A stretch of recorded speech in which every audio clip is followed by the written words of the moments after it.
how to fix geometry dash not opening on iPhone.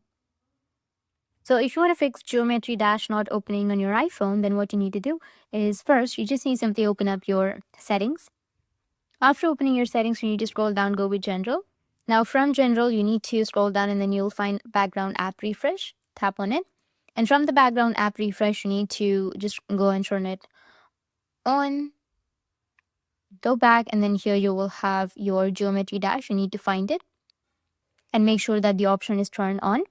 Once you turn it on, you need to go back to your settings.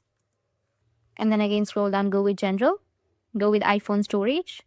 And here you need to go with search and search for geometry dash. And once you've searched for it, you need to just go and offload the application.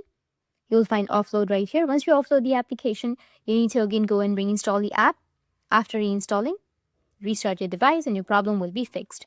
That's how you can fix geometry dash not opening on your iPhone. And if you have any questions, feel free to comment below. Thanks for watching.